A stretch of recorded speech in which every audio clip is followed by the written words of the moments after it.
ये आज केंद्रीय गृह मंत्री आदरणीय अमित शाह जी बिहार के दौरे पर हैं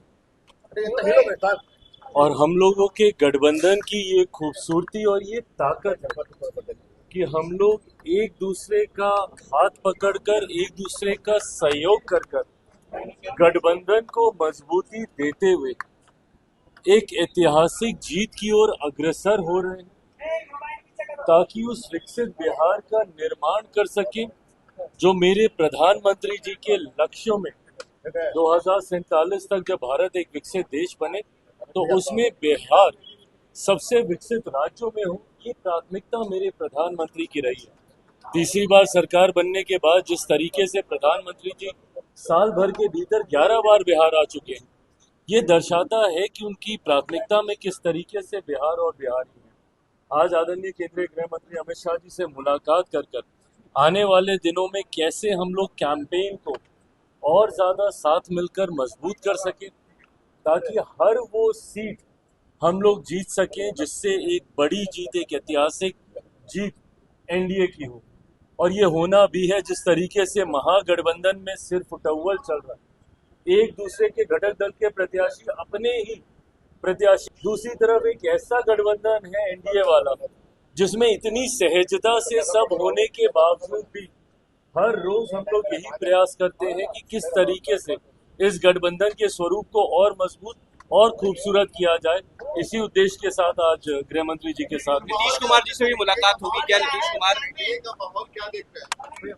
भाई, एनडीए का माहौल आप सब देख रहे हैं और ये जनता के बीच है। जिस सहजता से एनडीए ने अपने पांचों एलाइज को सम्मान देते हुए एक सहज नेगोशिएशन को संपन्न करने का कार्य किया। हम लोग के सारे प्रत्याशी 243 ऑफ अस, हम सबके नॉमिनेशंस क्लियर हो चुके हैं, सारे प्रत्याशियों के नाम क्लियर हो चुके हैं। कोई कंफ्यूजन नहीं है महागठबंधन की तरह कि ये सीट इनके पास है कि मेरे पास है। ऐसे में ये क्लैरिटी होने के बाद अब हम सब लोग जमीन पर उतर चुके हैं, कैंपेन कर रहे हैं। आज मैं स्वयं, मेरे प्रदेश अध्यक्ष, उनका नामांकन है गोविंदगंज, जब वहाँ जा रहे हैं तो हर कोई, हम लोगों ने तो अपनी कैंपेन की शुरुआत कर दी है जहां महागठबंधन अभी तक एक दूसरे की दावेदारी को काटने का प्रयास कर रहा है। कौन कह रहा है कि तेजस्वी तय है, जब गठबंधन ही नहीं कह रहा है कि भैया तेजस्वी तय है?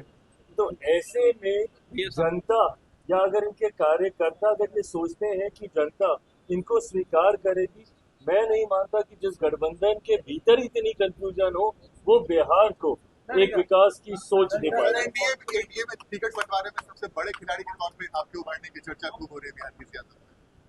बात बड़े छोटे खिलाड़ी की नहीं है, बात हर किसी के सामर्थ्य की है। और ये बात शुरू से रखी गई थी कि जो जहां से जीतने की क्षमता रखता है उसको वहां से मौका मिलना चाहिए। और मैं तो भारतीय जनता पार्टी और जनता दल यूनाइटेड का मैं धन्यवाद कहूंगा विशेष तौर पर, जो बड़ा दिल दोनों दलों ने दिखाया है।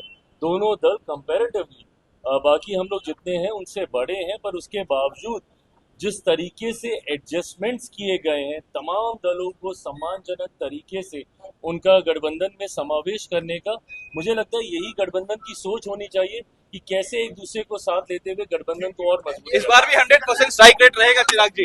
मेरा लक्ष्य बिल्कुल वही रहेगा कि 100% स्ट्राइक रेट रहेगा।